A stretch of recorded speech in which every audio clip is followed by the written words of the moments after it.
Chinese बहू। हे भगवान, फिर से यह कोरोना नाम का राक्षस जाग गया। इस बार तो ड्रैगन के मुंह से मौत बरस रही है। सही बोल रही है माँ जी। मुझे तो अब शर्म ही आती है कि मैं चाइना से हूँ। न जाने क्या क्या खाती हैं, कैसी कैसी बीमारी फैलाती हैं। अरे बहू, लेकिन वहीं से तो तू भी आई है ना मेरी लाडो। तू तो अंडा भी नहीं खाती। माँ जी, अच्छा खासा सब ठीक हो गया था, लेकिन पता नहीं कैसे ये फिर निकल कर आ गया। काश चाइना वालों को थोड़ी सी और अकल होती तो आज हम लोगों से अपने यूं जुदा ना हो रहे होते। कोरोना की नई लहर से देश में हो रही मौतों और घर में बंद रहने के कारण हमारी चाइनीज बहू बहुत दुखी होती है। उसे लगता है कि भारत में जो कुछ भी हो रहा है वो उसी के कारण हो रहा है। अब हमारी चाइनीज बहू परेशान सी रहने लगी। अरे क्या बात है मेरी चाइनीज गुड़िया, आज तू एक्सरसाइज नहीं करेगी? अरे ना तो तूने जूस पिया है, क्या हो गया लाडो? कुछ नहीं मम्मी जी, बस अच्छा नहीं लग रहा। लोग मर रहे हैं और मैं जूस पीऊं। माँ जी, चाइना से आई है महामारी और मैं भी तो चाइना से ही आई ना। अरे अरे बेटा, ऐसा ना सोच। सास पूरी कोशिश करती कि वो चाइनीज बहू को समझाए कि इस बीमारी के लिए वो खुद को दोषी ना समझे, लेकिन माँ जी, मैं आज खाना नहीं खाऊंगी। आप सबका खाना बना दिया है। मैं कमरे में जा रही हूँ, प्लीज डिस्टर्ब मत करना। सास ने अपनी हंसती खेलती बहू का ये रूप तो कभी देखा नहीं था, लेकिन करती भी तो क्या।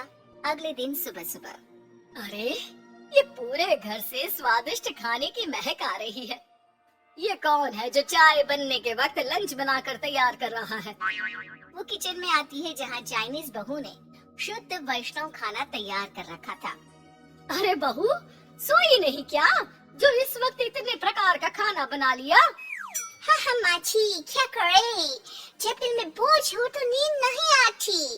तभी तो मैंने सोचा मैं गरीब और जरूरतमंद लोगों को खाना पहुँचा दूंगी। वो ढेर सारा खाना रोज बनाती और गरीब और बेसहारा लोगों में बांटती। क्या कर रही है बहू? कितने दिनों से देख रही हूँ तू अच्छे से सोती भी नहीं है। क्यों कर रही है लाडो?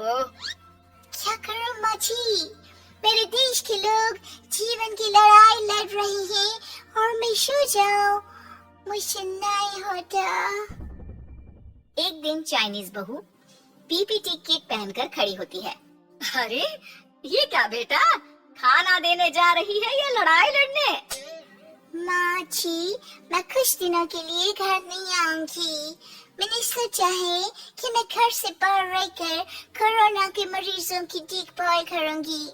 ओ प्लीज प्लीज आप मुझे रोकना नहीं। नहीं नहीं बहू, ये तो तूने बहुत ही नेक काम सोचा है। बस बेटा तू अपना ख्याल रखना। बहू वहाँ से चली जाती है, लेकिन सास की रोज फोन पर बहू से बात होती। घर पर क्या है माँ, क्यों भेज दिया तूने उसे? बाहर कितना खतरा है, उसे कुछ हो गया तो? अरे बिल्कुल चिंता ना कर, उसने सारे नियम कायदे को फॉलो किया है। अरे वो बिल्कुल ठीक रहेगी। और अगर मैं उसे मना कर देती ना तो उसकी अंतरात्मा उसे सोने नहीं देती।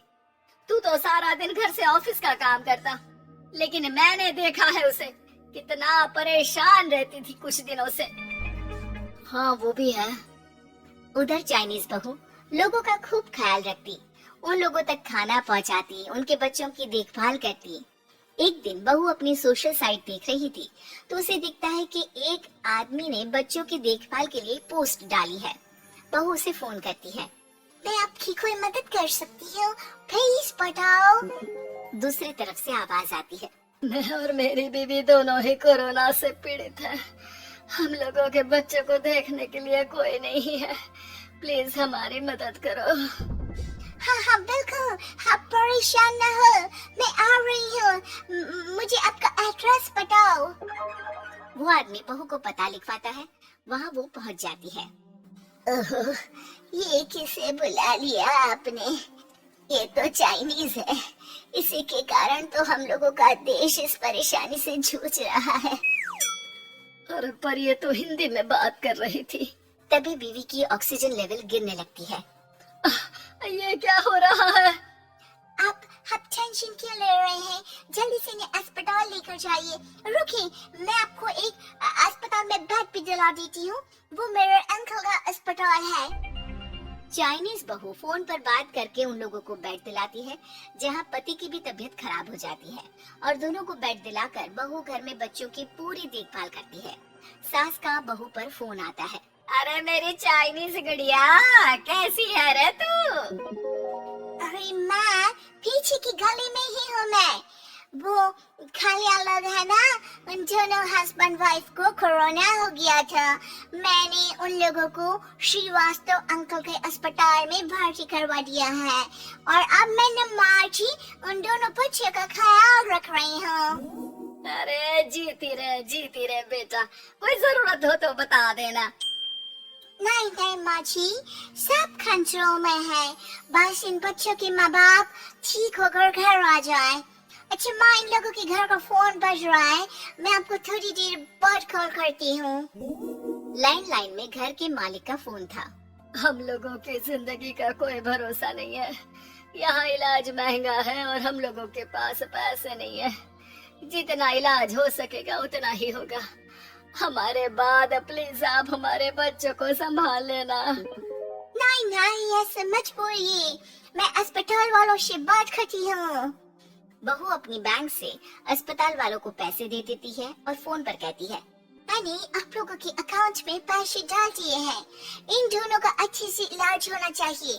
पैसे की जरूरत होगी तो मैं और डाल दूंगी। सारा दिन बहू कोरोना पेशेंट के बच्चों को देखती, रात में ढेर सारा खाना पैक करके जरूरतमंदों में बांटती।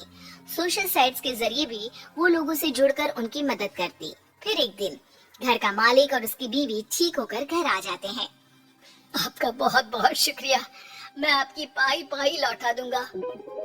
पाई नहीं, पैसा दिया था, लेकिन वो जब आप बिल्कुल ठीक हो जाना तो क्षमा कर दे देना। कोई बात नहीं। दोनों पति पत्नी चाइनीज बहू का शुक्रिया अदा करते हैं। आप तो हम लोगों के लिए भगवान की तरह है, आपका बहुत बहुत शुक्रिया। चाइनीज बहू बहुत खुश हो जाती है। वो घर आकर सास को पूरी बात बताती है। देख मेरी चाइनीज गुड़िया, तुझे चाइना का होने पर अफसोस था ना, लेकिन तूने सच्चे दिल से लोगों की सेवा करके ये बता दिया कि बेटी कहीं की भी क्यों ना हो, ससुराल आकर वो ससुराल के रंग में ही रंग जाती है। अब तो तू मेरी भारतीय बहू है। हाँ।